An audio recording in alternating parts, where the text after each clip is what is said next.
Hello and welcome to the Analyst by Vajiram and Ravi, your trusted source for meaningful and exam-oriented current affairs for UPSC. It's May 14, 2025, and today's edition brings you two powerful analysis articles to deepen your understanding of critical issues. Firstly, we are going to explore why ecology is being seen as a world's permanent economy, a timely look at sustainability and global priorities. Then we dive into India's irrigation problems, identifying key challenges and what needs fixing for agricultural resilience. Next, we also have a sharp set of simplified articles perfect for prelims 2025 covering defense, law, welfare and institutions. So, let's get started. Hello guys, welcome back again to another episode of The Analyst, where in this edition we'll be starting with our very first article pertaining to a recent editorial in The Hindu regarding why ecology is the world's permanent economy. And this is a very interesting but again a very complicated article where we need to break down it extremely simply.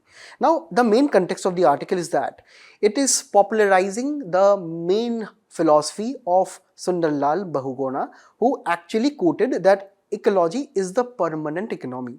And this particular quotation and this particular topic is very important when we talk about our prelims, where we have the topics of environmental ecology, the climate change imperatives and so on. We also need to understand the topic from the GS3 perspective of conservation, and most importantly, we have to also understand the implications of this article for the applied ethics section of our GS4, where we also have the topic of environmental ethics included within the same. So we have a beautiful value addition of case studies of issues and also the most important person behind this, that is Sundarlal Bahuguna in this topic. Now, when we talk about Mr. Bahuguna, he is actually a very important individual when we talk about India's environmental aspirations, because at just the age of 33, on a call from Vinoba Bhave, Sundarlal Bahuguna actually started his lifelong aspirations for the conservation of environment in the country. And when we talk about the important persons in the country pertaining to this particular field, we cannot ignore his name.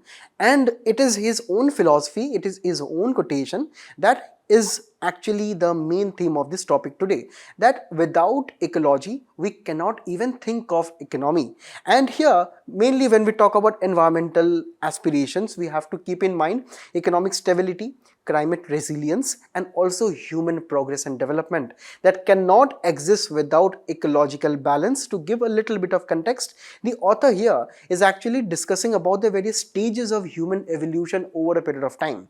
So a little bit of historical context as to why environment and ecology is going together can be understood if we go back to the early nomadic life, or when human beings were just hunter-gatherers.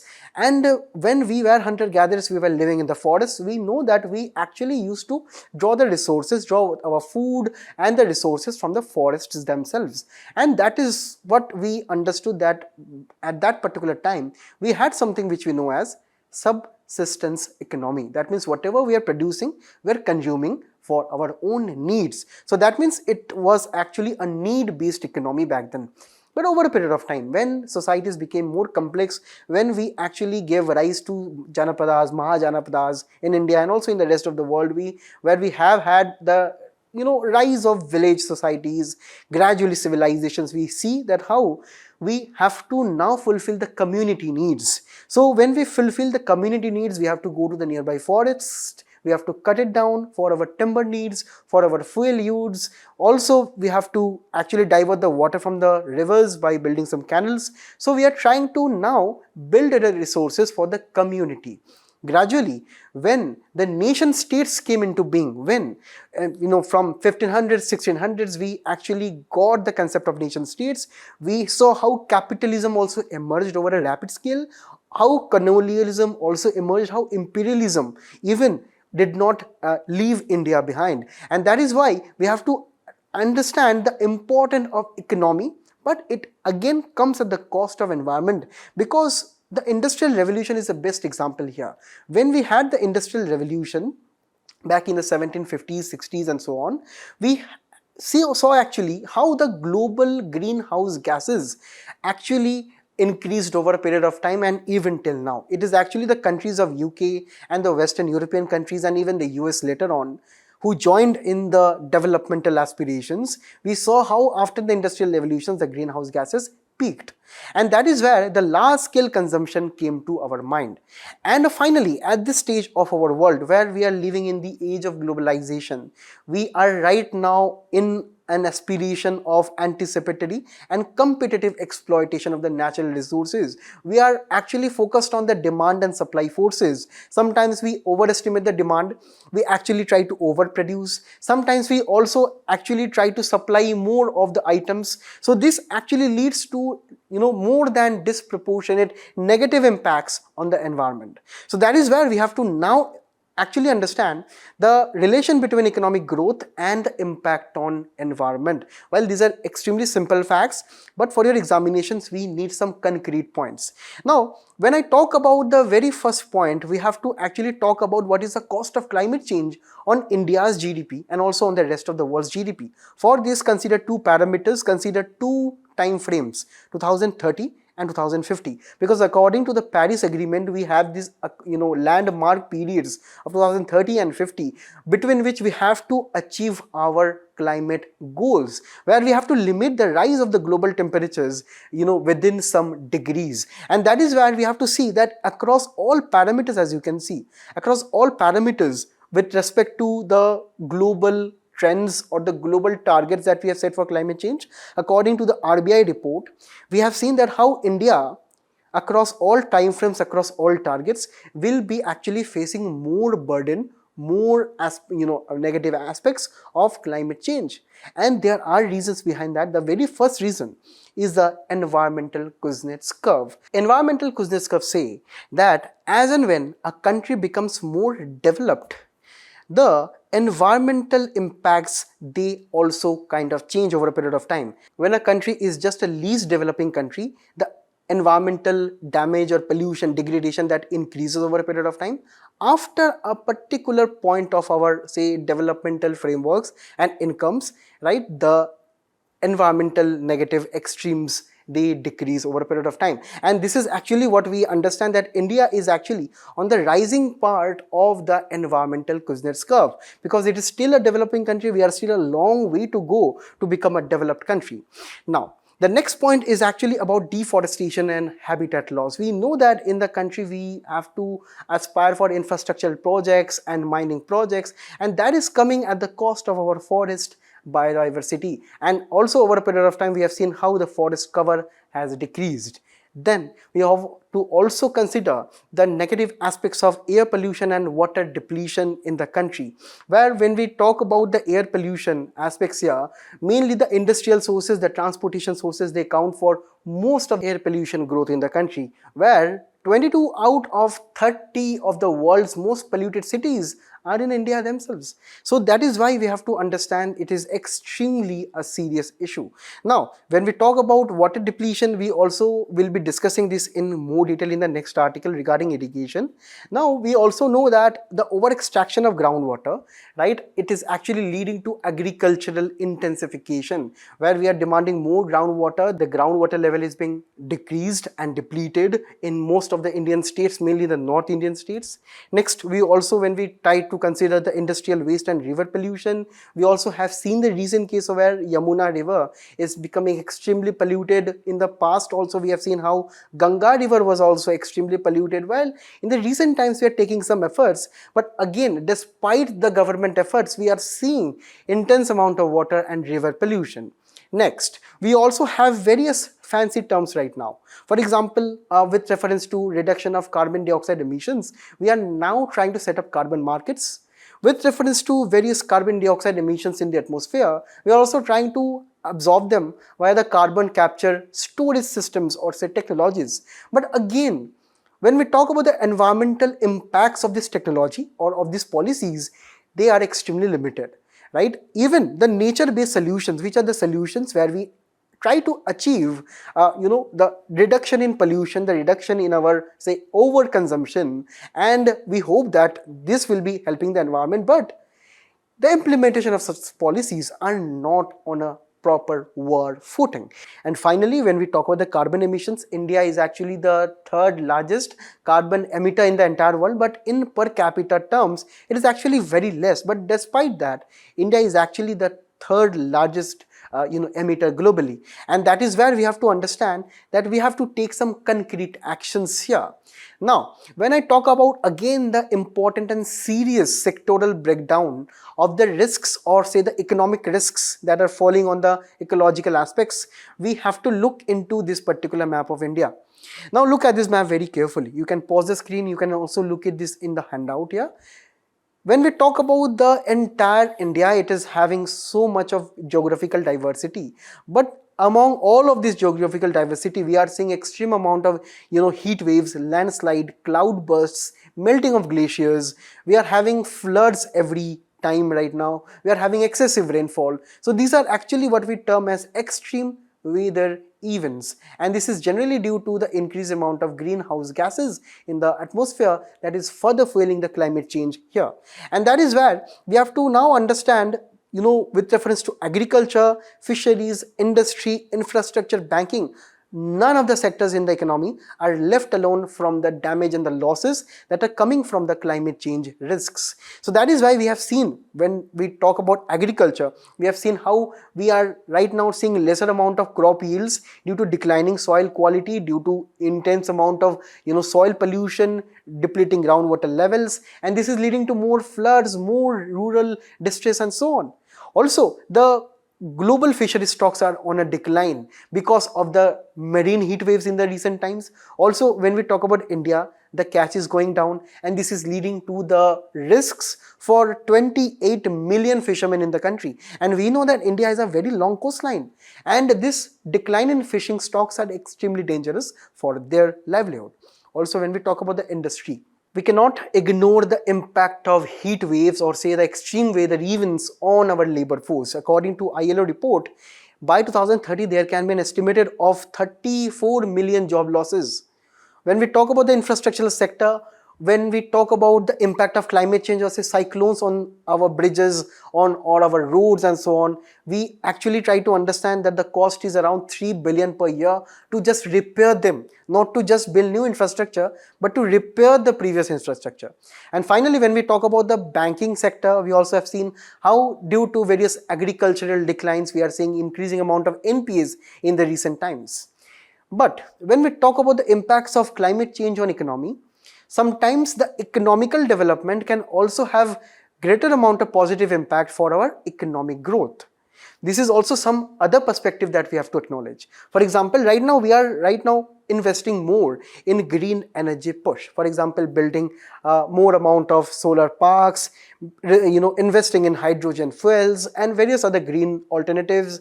So we have to understand that in 2023, our solar capacity actually crossed 180 gigawatt. And this is actually it has transformed India into world's third largest solar market. So this can actually create more jobs. This can attract more investments in the country. And this is actually good for the country going forward if we actually want to transition to a clean and greener economy and become a net zero emitter by 2070. Next, also when we talk about the various pollution control investments, we are right now investing in some technologies that can reduce drastically the pollutions. For example, in various power plants, we are actually constructing the facilities for flue gas desulfurization, which is actually a process to actually comb and remove all the pollutants from the smoke that actually rise from the industrial chimneys. Also, when we talk about the new car norms, we are now following the BS6 norms, and this is actually also leading to more investment in green technology. Also, when we talk about environmental awareness, over a period of time, India has seen that how higher education levels and greater income levels in the country is shifting our consumers toward a greener mindset. And this is generally also have been fueled by various environmental movements in the past, such as Chipko movement and RA Forest Conservatory movement and so on. Next, we also are right now promoting higher amount of circular economy and innovation, where the scope and potential of the circular economy mainly for startups is extremely huge because we simply generate huge amount of wastes, be it plastic, be it e-waste and so on.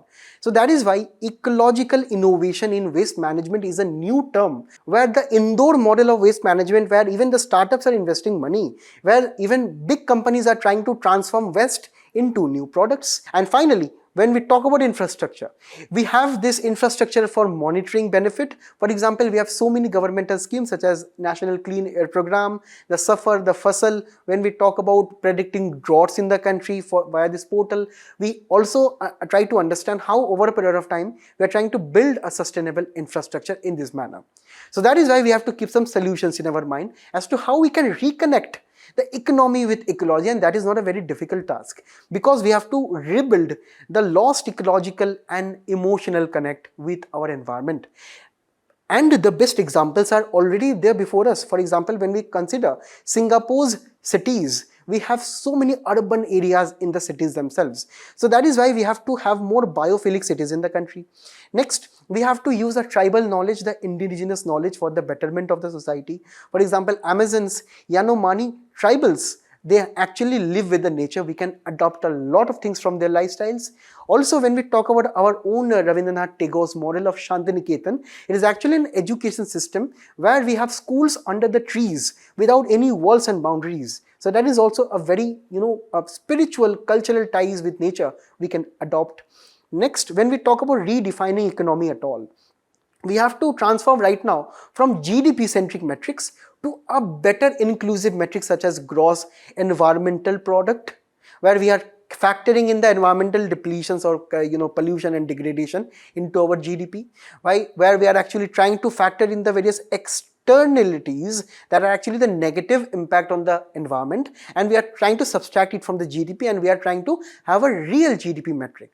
Next, we should also learn from Bhutan's gross national happiness product, where they are actually trying to have the main important of how people are emotionally involved in the country's polity, economy, environmental aspects. Next, according to a case study in this article, in this particular editorial itself, we learn how we can go from conservation to stewardship, because the author here, P. Raghavan, actually have studied that how mangroves prevent losses of $80 billion per year just by protecting the coastal communities from floods. If not, for example, there have been instances where the coastal communities or the coastal mangroves have actually destroyed the mangroves for shrimp farms, where we got short-term profits but long-term sustainability was lost. So that is why we have to focus on this aspect. Next, when we talk about nature-based solutions, we have to really, in letter and spirit, undergo reforestation. We have to increase the technological role, and we have to implement it via better funding. And we have to also transform our agricultural scenario, where we have to go towards climate resilient agriculture. And at the end of the day, we have to also listen to the Prime Minister's address when we have to adopt a lifestyle shift towards mission life, where we have to reduce wastage, we have to reduce e-waste, adopt healthy lifestyles, and live at one with the nature. So that is why we have to understand the main important role of environment, and you can actually try to write a practical question here. Try to practice this. You can include quotes by our father of the nation in your answers. And also for your reference, we have 2016 prelims question. You can let me know the answer in the comments below. Also have a look at the mains question in the past. Now on to the next one. In one more editorial from the Hindu, we have a very important pressing article that are concerning the India's irrigation scenario, where here in this article we will be looking into the recent death of an agricultural activist regarding the various irrigation issues in the country. And here in this article we have various other implications as to how we have to improve our cropping patterns, our irrigation patterns in the country, which are extremely important for the mains examination of GS3 topics. So that is why we now need to firstly look into the recent incident in 2024, where Mr. Kailash Arjun Nagade actually staged a 10-day hunger strike to bring the government's attention to the demands for irrigation water in his villages, but nothing happened, and in the end he passed away. And this particular issue should be highlighting our main attention to the lack of irrigation facilities in some section of the country. So that is where we have to understand, while in India, when we consider our water usage, it is actually the highest when it considers the agricultural side, because 80% of India's water use is diverted to agriculture, and it is highest globally. Also, this is pointing to a paradox that despite so many important government schemes, as you can see here, since 2017, because it was a time when government thought of actually trying to revolutionize India's agricultural potential via irrigation projects. So we have had schemes such as Pradhan Mantri Kisi Sinchai Yojana and various other initiatives, but also we have seen that in recent times the irrigation scenario is not improving. Also, after the implementation of such schemes, we have also seen of how the gross sown area has increased in the country. Also how 8 out of 73 million hectares have right now micro irrigation facilities. Also 40% of the total irrigated areas are water connected through the various canals and the various groundwater pumps. But despite that, we see incidents like this. Because we have deep inequity in distribution, we have deep social inequities in our villages as of now. Also, the implementation of various projects are not uniform across the country. So this is the main issue, this is the main crisis of our irrigation sector. So let us understand the various crises one by one.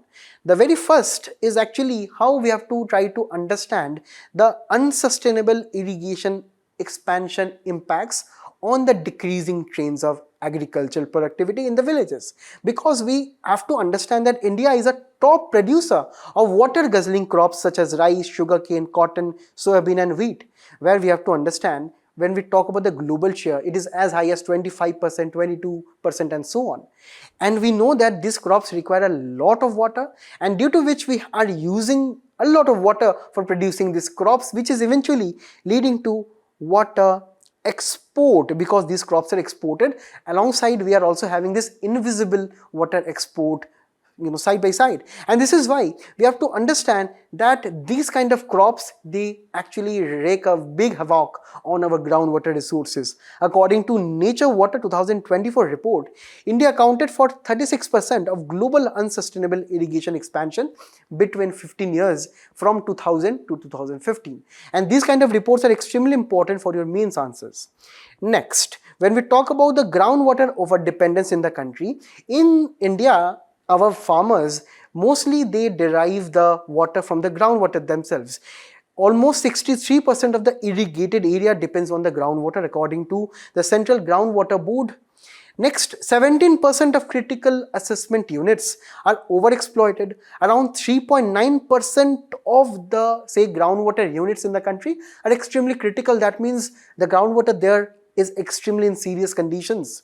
Next, overpumping is actually leading to high electricity use, because in India, in most of the villages in the country, rural areas of the country, we have free electricity for our farmers, and this has been seen that often the farmers are misutilizing this benefit, and this is leading to indirect amount of 45 to 62 million metric tons of carbon emissions every single year, and that contributes how much?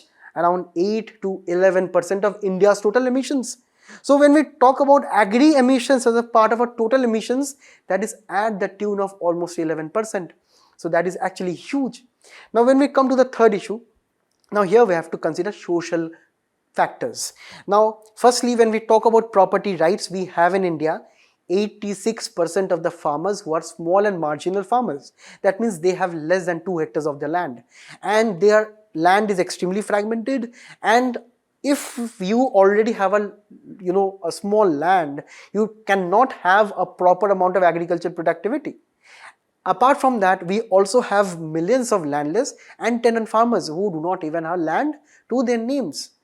Next, according to the energy subsidies, just we have discussed about the free electricity subsidies, it is generally the rich farmers who benefit more from them, because the poor or the marginal farmers, they do not have sometimes the groundwater pumps in their farmlands. So that is where the main benefits, the main subsidies are accruing to the richer classes than to the poorer classes. Next, also when we talk about the tube well irrigation, this has actually increased the intra and the interstate inequalities. Firstly, when we talk about the one state itself, we have the rich versus the marginal farmers, where the rich farmers are having more tube well irrigation. Also, when we compare the state of Punjab with the state of Chhattisgarh and compare the agricultural or say irrigational projects, we say the Punjab is more ahead than the other states in the country. So these inter and intrastate inequalities are very stark at the end of the day. The social inequality persisting between the SCs, STs, the women in the country, they are extremely, say, uneven, and they are facing most of the exploitation even till now.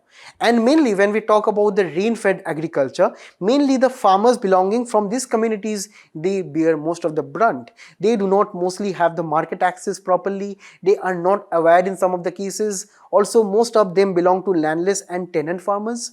So that is the problem here.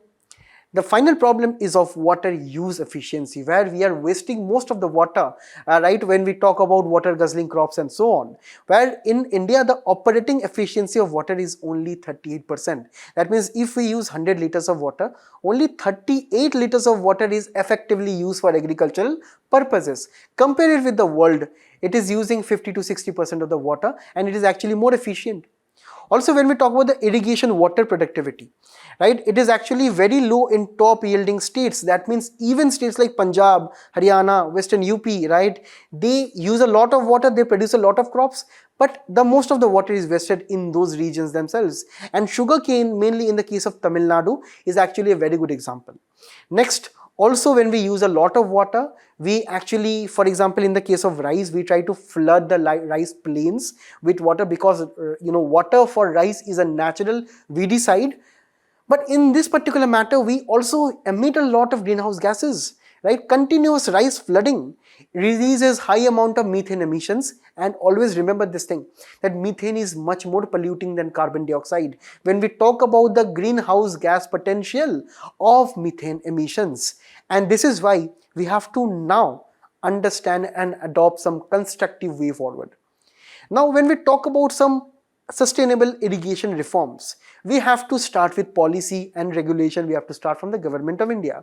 Firstly, Government of India must be trying to rationalize the cropping pattern in the country. And here, the MSP is a very important factor. We know that the rice and wheat are having the highest amount of MSP, and that is why in India, most of the farmers, they produce rice and wheat. But we have to go beyond that. We know that in India, we have so many agroclimatic zones, and each of these zones have their each sorts of, say, major crops, and we can actually give the farmer better amount of benefits. For example, say in this region, we can actually grow better amount of millets.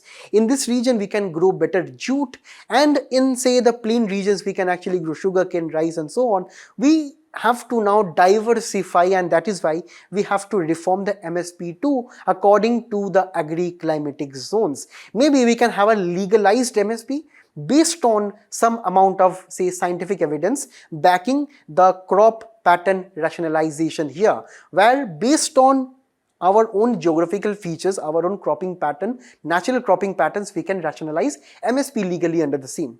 Next, we also need to regulate the groundwater usage, because simply the groundwater depletion is a very alarming thing, and we have just looked at the data where we have seen the aspect of the groundwater exploitation, where 17% of the assessment units in the country are having severe groundwater depletion, where almost 4% is having critical. So that is where each and every state must be having proper state groundwater authorities to regulate the usage and regulate the electricity subsidies here. Now, also when we talk about the electricity subsidies, we should not be giving blanket electricity subsidies to the farmers. We can actually give some direct benefit transfer or some cash for electricity to the farmers, and in this way they can try to also optimize their water usage. Next, we have to take institutional reforms. Institutional reforms start with participatory irrigation management, where the local community can actually arrange a local water user associations in a village or a group of villages, where they can actually demand the water based on their crop requirement and various other requirements. That can be actually a very good way of decentralizing groundwater usage. Next, we have to have proper water government indexes, as we also see in the case of various international countries such as China and USA, where the states must be having the accountability of maintaining groundwater levels, and also the states must be ensuring that the groundwater reaches to both richer and the poorer classes of the farmers. And at the end of the day, we also have to skill the farmers. We have to make them more aware, especially the SC, ST and the women farmers. And also in this way, we can have water budgeting, soil moisture monitoring and climate resilient agriculture, maybe via better amount of organic farming or natural farming promotion in the country. Next, and the most important one, is adopting technology when we talk about irrigation here, where using technology we can actually automate irrigation facilities in the country, where firstly using drip and sprinkler irrigation, or say the various components of micro irrigation, we can actually reduce the water use, because micro irrigation works in a very efficient way. Also, we have a very important scheme known as PM Kusum. PM Kusum is actually a very important government scheme to promote solar pumps in the country, and also this can be combined with drip irrigation combination, where with reference to the various, say, electricity subsidies, where these subsidies are only increasing in trend over a period of time. When we talk about the cost to the people or say the taxpayer, right now we can substitute the electricity that comes from the thermal power plants, we can substitute that with solar power, so that we can actually save some money, right? And also we can have the excess amount of solar power filled back into the power grid from the various villages in the country, from the farmlands in the country. And a farm, is a very big piece of land. We have a greater solar potential there, so we can actually generate better electricity in those regions. Also, when we talk about water guzzling crops such as rice, right, we can actually have alternative wetting and drying for the crops, which is a very innovative measure and also age-old method of cultivating rice crops, where we are actually trying to have alternative wetting and drying practices for this kind of crops. Finally, we have to use water very efficiently. Every drop is important. That is why rainwater harvesting, tailwater peats, which are a form of supplementary irrigation, can be useful in rain-fed areas. Apart from this, we can also have automatic water alarm systems based on artificial intelligence, Internet of Things fitted within the particular irrigation systems here. So that is where this brings me to the end of this topic. For your convenience, do attempt this question and look at this image. This is actually a very good practice of drip irrigation using glucose water bottles in India itself. So maybe we need more indigenous knowledge. We can actually have more startups developing such water saving technologies at a much more lower and a local level. So that is where we now can move on to the simplified articles.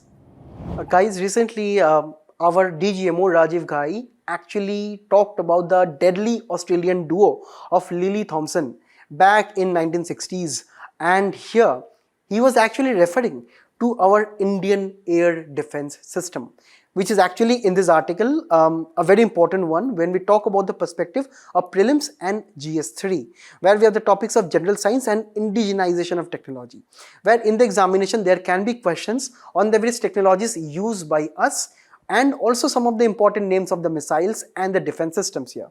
Now, when we talk about the Indian air defense system, it is actually organized in various layers, layer 1, 2, 3 and 4 as according to the military presentations.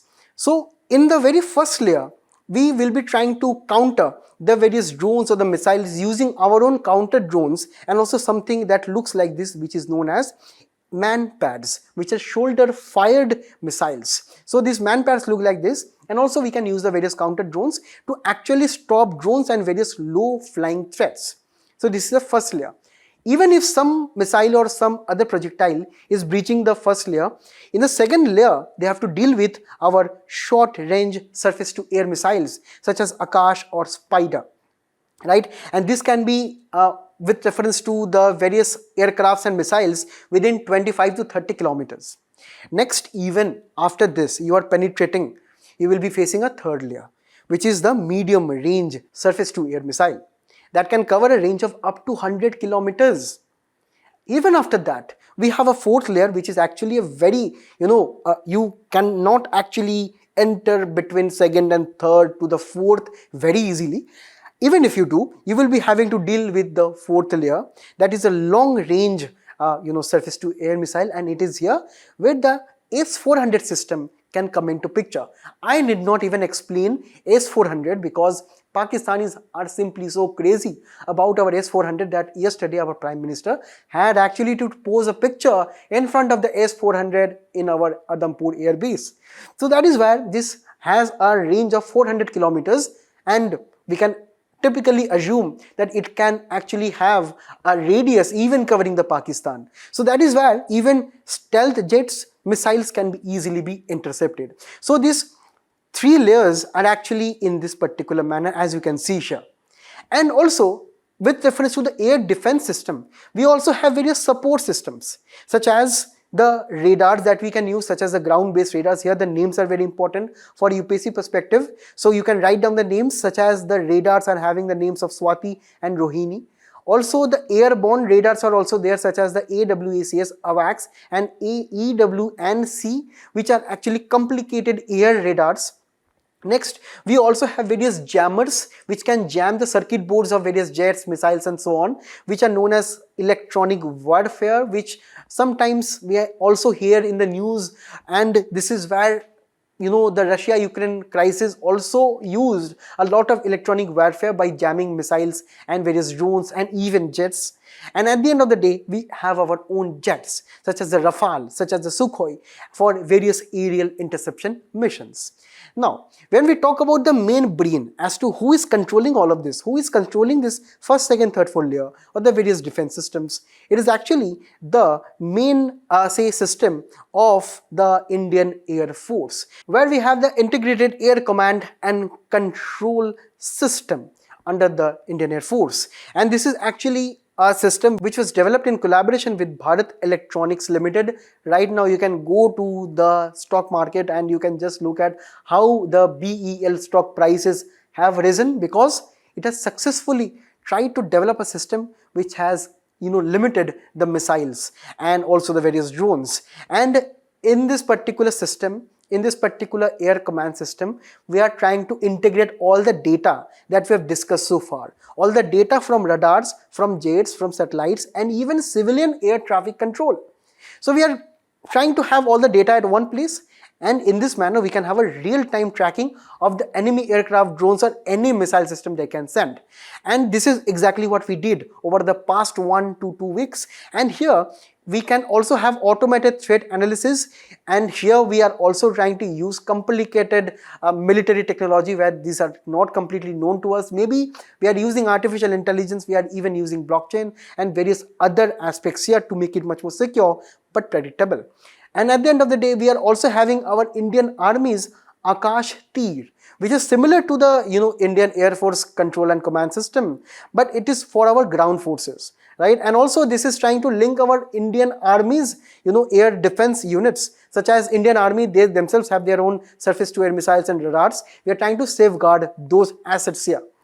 And also in India, we have a future plan to integrate Akash Tir with the main command system. So this is where right now we also need to understand the comparison between India, Pakistan and China.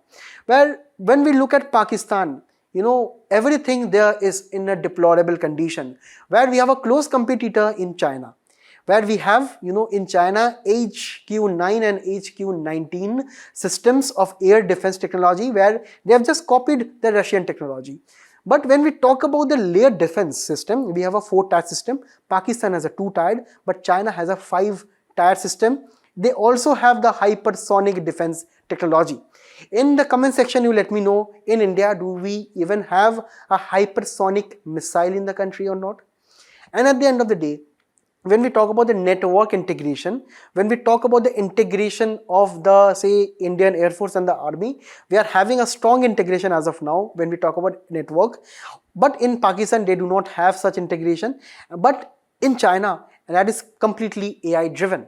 It is having the Skynet system, the AI driven system, which is looking into the safe and secure operations there. Now on to the next one. Guys, in this article we are talking about the right to repair movement and the recent government of India proposals regarding the same to have a repairability index. Now from the perspective of prelims, we have current events of national and international importance where we have to understand the various schemes and initiatives. Also this can fall under the environmental and the economical aspirations here. Next, in GS3, we have to understand what are the implications and the new awareness in the fields of IT and computers. Because right to repair here is mainly considering the various say rights that we as a consumer or various say business houses, right, they must be having with reference to the repairing of various electronic products. So in essence, right to repair movement seeks to empower individuals like us customers and also various repair shops that we can see who are known as independent repair businesses to repair products without being forced to go through the manufacturer. Just imagine the case of Apple back 10 years. Right? Earlier what used to happen in cases of some components and so on, Apple used to say that if you are using various outside components, you cannot claim warranty, and even nowadays we see various cases, instances where the various Apple stores and so on, they deny warranty claims with reference to such activities. So this is where we have to understand that this is a new movement or momentum which is on globally, because global consumers, they have understood the various evil practices of the businesses carried on by such big tech companies where such right to repair which were not given by the companies to the consumers and to the other repair shops, they actually led to greater amount of e-wastes, because if we cannot repair some appliances, that simply can go to waste and you have to buy a new product, and that can increase the profits of those businesses. Next, they also believe in this planned obsolescence. For example, say if we talk about the recent smartphones in the country and also the smartphones, for around the last 10 years onwards, we have seen that how the back covers are strictly glued, right? That means that the batteries and whatever the components that we have in inside of the smartphones and the devices, we cannot strictly remove them, we cannot easily remove them, and that is where the smartphone companies also sometimes pushes updates, as we have also seen in the cases of iPhone 6, right, where iPhone 6 was slowed down deliberately using software updates, and even you cannot change the batteries and so on. So that is sometimes which we see the concept of planned obsolescence, where the companies have some time period for a product to get obsolete over a period of time. So this is also very unethical, as this increase the cost for the consumers, also cost for the repairs. So that is why, taking into all things consideration, the right to repair movement is a very important landmark when we talk about the consumer rights in the country. Also, this thing is a very good practice for the environment, because we need to repair more products and that can lead to lesser e-waste. Also, it means that we need to manufacture the devices in such a way that it can be easily be repaired, right? And at the end of the day, we have to ensure transparency. So that is why the government of India actually in 2022, the Department of Consumer Affairs launched a portal known as a Right to Repair portal, where this is actually a portal where we have a list of various authorized repair centers for various electronic items and various other items here. We also have a list of service policies and instruction manuals for various manufacturers. So also, as we can see here, the Department of Consumer Affairs is considering the 4 categories into this particular right to repair debate. Firstly, we have consumer durables such as washing machines, TVs, microwaves, refrigerators and so on. We also have another category that is actually used by us on a day-to-day basis: mobiles, electronic items, display storage devices.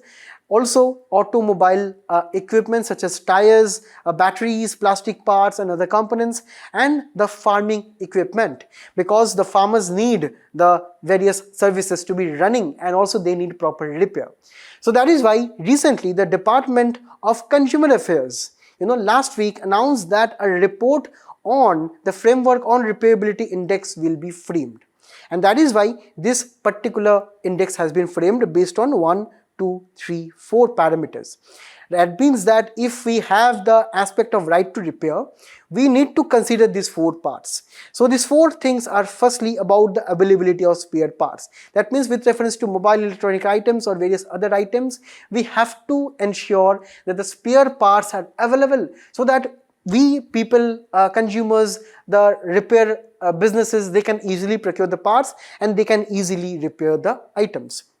Next, also the cost of repair, if you are repairing with the company, original company, or at the various third-party service centers, they must be extremely affordable, because it has been seen that these big tech companies, by actually using planned obsolescence and no right to repair, are having greater amount of revenues with reference to just repair businesses. So here the cost of repair must be brought down and the spare parts and everything must be decentralized to the people to decrease the cost. And this is here the big tech companies had a problem with this particular policy. They told that our revenues will be falling, and that is why the government tried to include them in this committee itself. So this particular framework that you can see here, this is actually consulted using industrial stakeholders, using government officials, and even various NGOs and various other stakeholders.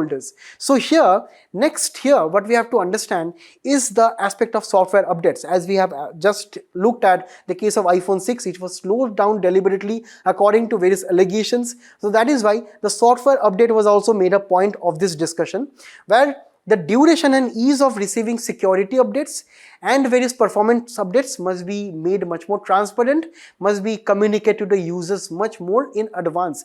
That is why right now, if you go on to purchase some smartphones, you will be seeing that they are displaying that you will be having 3 years of software updates, 4 years of security updates, and so on. And finally, the repair information such as via repair manuals, guides, and diagnostics, where our repair businesses can actually learn how to repair some phones, some electronic items, and then they can actually try to repair them for the consumers. Everything must be made very, very transparent.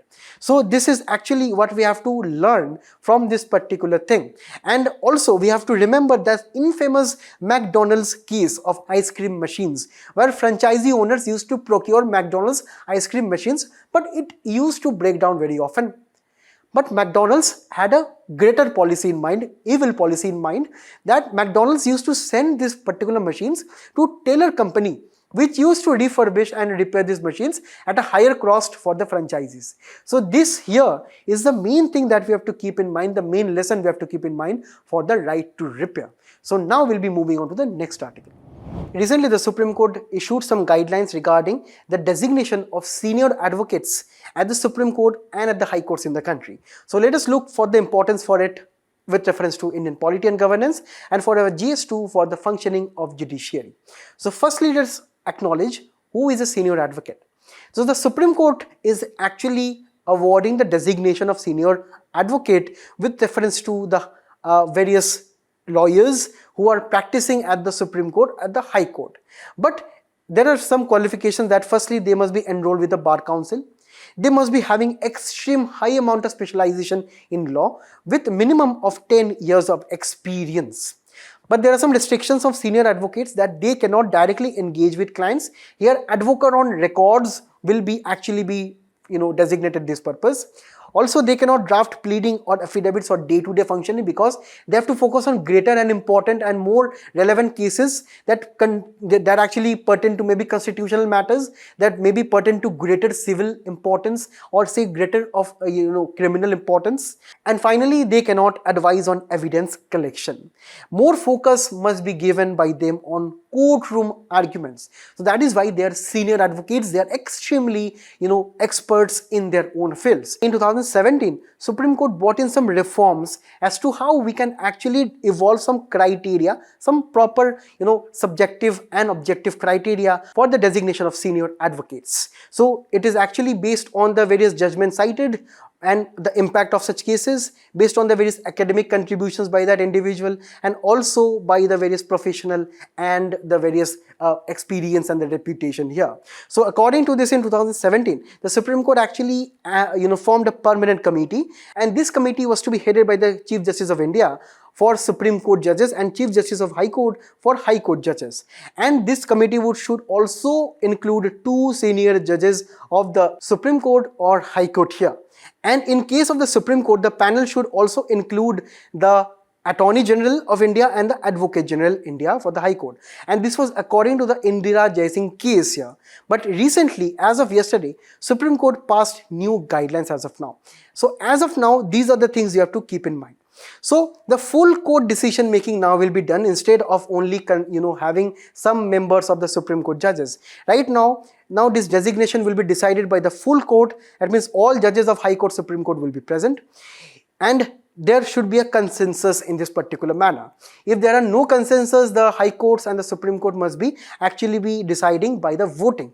In this case, they can also decide to vote by secret ballot or not. Next, no individual judge recommendations are allowed, and also no mandatory applications are needed. That means the Supreme Court or the High Court can designate an advocate even without an application.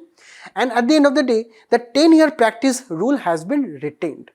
And here we also need to acknowledge some differences between advocate on record and senior advocates, right? We have to understand that advocate on records are mainly dealing with filing of cases, handling paperwork, interacting with clients, right? And they do not have major restrictions. But here the Supreme Court or the High Court senior advocates are people of much more greater importance when we talk about legal expertise and their experience. So now we'll be moving on to the next one. Guys, in this article, we are going to look into a very important government scheme known as the PM-SHRI. And here, we are also going to look into the issues of some state governments here. Now, when we talk about the PM-SHRI scheme, it is having a budget of around 27,000 crore, where the states should be contributing 40%, making this a centrally sponsored scheme. And this is a very important scheme under the National Education Policy 2020. The main goal is to upgrade the various existing schools to world-class institutions. And here, when we talk about the world-class infrastructure, we have to have smart classroom, laboratories, digital libraries, sport facilities, and so on. Where even the teaching method should be changed to a play-based method, and mainly the competency-based assignments should be given to the students. Where technology is also included here via including AI, virtual reality, even coding from class 6. Also, the selection process of these schools, because the schools will be getting funding under this program, will be via challenge mode based on the performance aspects of various schools. So here these schools also should be motivated to perform well to get funds under this particular scheme. And at the end of the day, the school quality assessment framework will be monitoring standards for this particular government schemes. And this is where we have to understand why the various state governments are having issues with this scheme here. For example, Kerala is having the issues due to various political factors. Here, it is actually alleging the central government of various ideological aspects. Also, it is fearing the over-centralization in various schooling ecosystems. Also, the Kerala government is claiming that the schools in Kerala, they have already exceeded in technological integration, right? That is, more than 40,000 schools already have smart classes, broadband connections. While Tamil Nadu is arguing the similar things, but it is also arguing on the loss of autonomy and the main issue with the 3-language formula within the national education policy. And at the end of the day, we also have West Bengal, who is actually not also happy with the central oversight on the state subject, right? And also the main issue of education. Next, it is also having the various tensions with reference to other implementation of government schemes, the central government schemes in the state of West Bengal. So that is where we have to understand the various federal tensions between some government schemes also. This kind of news is extremely important for your case studies in some of your answers too. And this is why the Kerala government and the specific legal action, they are trying to take the case with the judiciary here, because the Kerala government is alleging that the central government has withheld the money that it would accrue to the state government here. So that is why we have to know this article for the exam purposes. Now we'll be moving on to the final one. The final article is regarding the Jute Corporation of India and some of the important decisions it has taken with reference to the jute crop in the country. Where in the very beginning, when we talk about the jute, it is extremely important to understand that most of the jute production in the country is constrained within the Ganga-Brahmaputra Delta, where it is having the states of West Bengal, Bihar and Assam, where we are having the perfect soil and the climate in this region. I mean, the temperature must be between 25 to 35 degrees Celsius. The rainfall must be between 150 to 250 centimeter annually. The soil type must be very well drained alluvial soil, and this is why this is a perfect region. In India, in this region is having the 99% of the jute production, and when we talk about the major exporter in the entire world, it is Bangladesh, which is having 75% of the entire jute exports, with reference to India's only 7%. And that is why, to promote more jute production in the country and exports in the country, we have the Jute Corporation of India, which was established in 1971 by the Ministry of Textiles. The headquarters of the same is at Kolkata, where the main role is actually played with reference to the paying of the MSP to the various jute farmers. Also, with reference to market infrastructure, it is having 171 purchase centers in West Bengal, Bihar, Assam, etc., where the farmers can actually go to these particular centers and they can sell the crops. Also, they can get various assistance, where almost 4 million small farmers, they are getting assistance from the same. Also, it promotes innovations such as alternative retting technology. Retting is the particular practice of letting the jute in the sun, and it can actually separate the fibers. So based on that, it is trying to promote enzyme based retting technologies right now, and also it is exploring the opportunities of expanding the jute to a geotextile and eco-friendly jute products. Now, the main issue, the main challenges in the jute industry always have been with reference to price fluctuations because of overproduction and the price crashes and so on. And that is why, recently the Jute Corporation of India has actually tried to increase the MSP, in this particular aspect. Also, the rise of plastic, right? This has led to the replacement of jute. In the comment section, you let me know what is one of the most important policies where we are trying to promote jute in the agricultural products. After that, we also have middleman exploitation. If we can also see that the JCI officials have also asked the farmers not to fall into the trap of middlemen where they can get the low prices. And at the end of the day, the government export policies are also not competitive enough to actually deal with Bangladesh jute exports.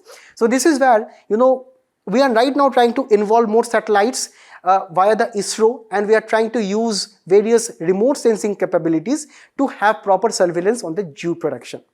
So based on the discussion here, we have 1, 2 and 3 prelims question. You take the time to give the answer, and at the end of the day, I thank you very much for your patience. Do attempt the quiz which is following up, and till then, all the best and best of luck. Thank you.